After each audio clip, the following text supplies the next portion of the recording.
Hello साथियों, कैसे हैं आप सभी। आइए आज एक नई वीडियो के साथ। आज का टॉपिक है जैसे कि हिंदी व्याकरण में आता है वॉच, जिसे कि इंग्लिश में वॉइस कहते हैं। तो वॉच क्या होता है आइए जानते हैं। चैनल पर नए हो तो कृपया सब्सक्राइब कर लें। वॉच क्या है? वॉच वाच क्रिया का हर रूपांतरण है जिसके द्वारा यह पता चलता है कि वाक्य में कर्ता कर्म या भाव की प्रधानता है।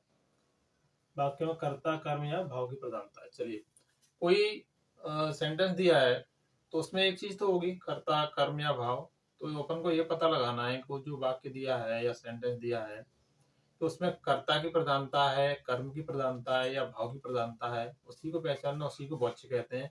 वाच्य तीन प्रकार के होते हैं। पहला होता है कृतवाच्य कहते हैं या कर्ता कहते हैं जैसे उसको। इसमें तीन वाच्य होते हैं। तीन वाच्य में पहला होता है कर्तवाच्य।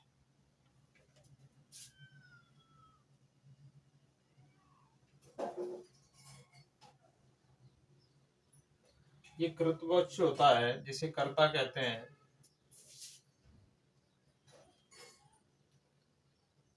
कृतवाच्य क्या होता है? वह वाच्य क्रिया के उस रूपांतरण को कृतवाच्य कहते हैं जिससे वाक्य में कर्ता की प्रधानता का बोध होता है। कोई शब्द दिया है उसमें अपन को कर्ता की प्रधानता का पता चल रहा है तो उसको अपन कहेंगे कि इस वाले सेंटेंस में या इस वाक्य में या इस लाइन में कृतवाच्य। वाच्य पहचानने के लिए एग्जाम में आता है, कभी कभी क्वेश्चन देखने मिला है कई बार। तो कृतवाच्य का क्या है, इसकी डेफिनेशन सीधा सीधा लिखें, कर्ता की प्रधानता का बोध होता है। कर्ता की प्रधानता का बोध होता है। जैसे एग्जांपल में देखें, कर्ता की प्रधानता का बोध होता है। जैसे कोई वाक्य लिखा है, उदाहरण जैसे राम ने दूध पिया। देखिए इसमें ये करता है, जो कर्ता वाक्य में वही होता है जो कोई काम करता है। यदि मैं राम को हटा दूं तो दूध पिया पता चल रहा है आपको, किसने पिया नहीं पता चल रहा। यानी इसमें कर्ता की प्रधानता है कि राम ने दूध पिया, ये अपना कर्ता है। तो अपन कह सकते हैं इसमें कर्तवाच्य है। ठीक है। दूसरा आता है इसमें कृतवाच्य के बाद कर्मवाच्य।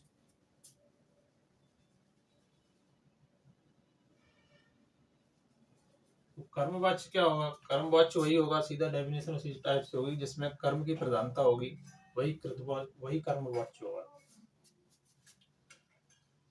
कर्म की प्रधानता का बोध होता है। जैसे ऐसे सेंटेंस या ऐसी लाइन या कोई वाक्य जिसमें कर्म की प्रधानता का बोध होता है उसे कर्मवाच्य कहते हैं। जैसे इसका कोई एग्जांपल लें अपन, उदाहरण जैसे तो इसमें आएगा पुस्तक पढ़ी गई।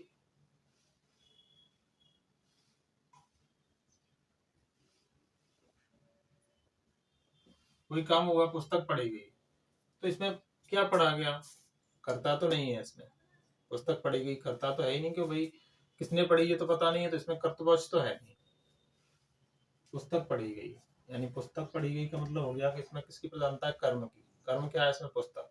क्या पढ़ा गया है? पुस्तक। तो पुस्तक कोई काम करने वाला व्यक्ति तो है नहीं जिसको अपन कृतवाच्य कहें। तो ये है, ये हो गया अपना कर्म। यानी इस सेंटेंस को देख के अपन कह सकते हैं कि इसमें कर्म की प्रधानता है, यानी यह कर्मवाच्य है। तीसरे नंबर पे आता है, इसे कहते हैं भाववाच्य।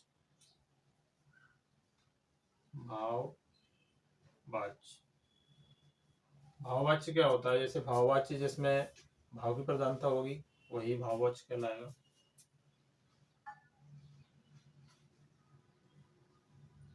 भाव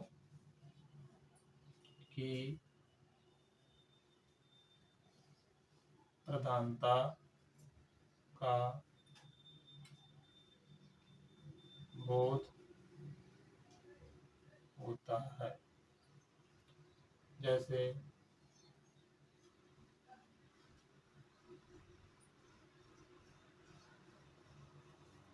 भाव की प्रधानता का बोध होगा, जैसे मुझसे चला नहीं जाता, मुझसे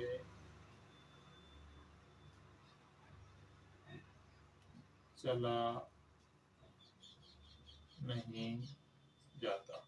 चला नहीं जाता, ये कोई ना तो करता है, ना ही ये कर्म है, न चलने का एक भाव है कि मुझसे चला नहीं जाता, कोई कह रहा है तो ये उसका भाव दिख रहा है कि उससे चला नहीं जा रहा। तो इससे अपन पहचान कर सकते हैं कि इसमें भाव वच है, चला नहीं जा रहा, ये कोई ना तो कर्ता दिख रहा है इसमें, ना ही कर्म दिख रहा है। इस तरीके से अपन कृतवाच, कर्मवाच और भाववाच को पहचान सकते हैं। यह वाच की परिभाषा है, इसको याद कर लें। और सारे टॉपिक एक एक से आपको दिए जा रहे हैं ग्रामर के, और हिंदी ग्रामर भी और इंग्लिश ग्रामर भी चल रही है, सारे सब्जेक्ट चल रहे हैं। आपको विशेष डिमांड हो किसी टॉपिक की तो आप बता सकते हैं। वीडियो को लाइक और सब्सक्राइब करें।